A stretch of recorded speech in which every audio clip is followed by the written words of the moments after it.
নাহিদ ইসলাম বিশেষ করে, যিনি এই আন্দোলনের একদম প্রথম সারির নেতা ছিলেন, যার নেতৃত্বে প্রত্যেকটি কর্মসূচি ঘোষিত হয়েছিল, কেন উনি এই ধরনের পদক্ষেপ নিয়েছিলেন? সাবেক প্রধানমন্ত্রী শেখ হাসিনার মামলার সাক্ষ্য গ্রহণের দিন ধার্য ছিল।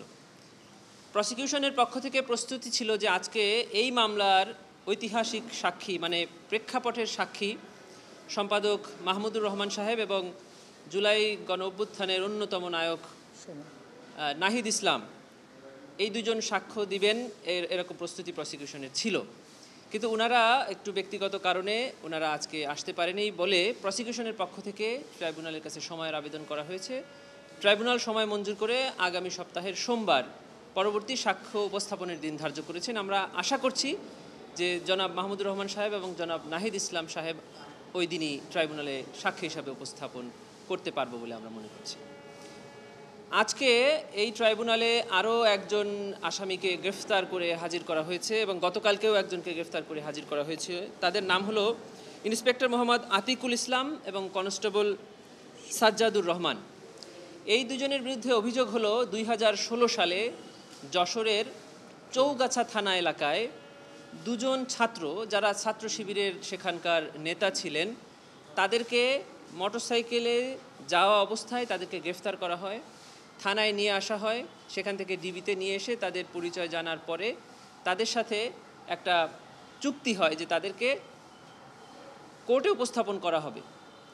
কিন্তু তাদেরকে কোর্টে উপস্থাপন করার আগে রাতের বেলা তাদেরকে চোখ বেঁধে নিয়ে গিয়ে দুই হাঁটুতে বন্দুক ঠেকিয়ে গুলি করে তাদেরকে আহত করা হয় এবং তাদেরকে বন্দুক যুদ্ধে গুলি হয়েছে এবং সেই কারণে আহত মর্মে দেখিয়ে তাদেরকে কারাগারে প্রেরণ করা হয়। পরবর্তীতে চিকিৎসাধীন অবস্থায় তাদের এই পা কেটে ফেলা হয়েছে। এটাকে আন্তর্জাতিক অপরাধ ট্রাইব্যুনালের তদন্ত সংস্থা এটা ক্রাইমস এগেনস্ট হিউম্যানিটি হিসাবে মনে করছে। কেন মনে করছে? কারণ হলো এটা একটা আইসোলেটেড ক্রাইম নয়, শুধু ওই দুইজনকেই ওই সময়ে পায়ে গুলি করা হয়নি, এটা ছিল একটা সিস্টেম্যাটিক পারসিকিউশন সারা বাংলাদেশে সেই সময় এবং তার পরবর্তীতে বিরোধী রাজনৈতিক মতাবলম্বীদেরকে গ্রেফতার করে পরিকল্পিতভাবে কারো হাঁটুতে, কারো হাতে বা বিভিন্ন জায়গায় এইভাবে গুলি করে তাদেরকে বিকলাঙ্গ করা হতো এবং এটা বিরোধী রাজনৈতিক দলকে নিপীড়নেরই একটি অংশ ছিল। এই তারই একটি অংশ হিসেবে যশোরের চৌগাছায় এই দুইজন ছাত্র শিবিরের নেতাকে গুলি করে তাদের দুই পা কেটে ফেলার ব্যবস্থা করা হয়েছে, যার কারণে এটা আইসোলেটেড ক্রাইম নয়, এটা ক্রাইমস এগেনস্ট হিউম্যানিটি। সেই সময়ে যিনি ইন্সপেক্টর আতিকুল এবং কনস্টেবল সাজ্জাদ, যে দুজন গুলি করেছিল বন্দুক ঠেকিয়ে, তারা পরবর্তীতে বিভিন্ন পুলিশের দায়িত্ব পালন করেছে, এখনও দায়িত্বরত অবস্থায় ছিল। তাদের দুজনকে গ্রেফতার করে ট্রাইব্যুনালে হাজির করা হয়েছে। ট্রাইব্যুনাল তাদেরকে কারাগারে প্রেরণের আদেশ প্রদান করেছে। শেখ হাসিনার মামলায় 45টি সাক্ষ্য জেরা হয়ে গেছে, জি, আর কতগুলো সাক্ষ্য জেরা হতে পারে? জি, আপনারা জানেন যে শেখ হাসিনার মামলায় আমরা 81 জন সাক্ষীর জবানবন্দি ট্রাইব্যুনালে দাখিল করেছিলাম। আমরা তার মধ্য থেকে 45 জন সাক্ষীর জবানবন্দি ইতিমধ্যে ট্রাইব্যুনাল গ্রহণ করেছেন। আমরা আশা করছি যে এই পটভূমির আর কয়েকজন সাক্ষী, যারা ঐতিহাসিক পটভূমির উপর সাক্ষ্য দিবেন, এবং কয়েকজন সিজার লিস্ট উইটনেস এবং এই মামলার তদন্তকারী কর্মকর্তা, এই কয়েকটা সাক্ষী প্রদান হলেই প্রসিকিউশনের পক্ষ থেকে আমরা মনে করছি যে আমাদের এই মামলা প্রমাণের জন্য যথেষ্ট হবে। তারপরে এই মামলা আর্গুমেন্টে যাবে, তারপরে রায়।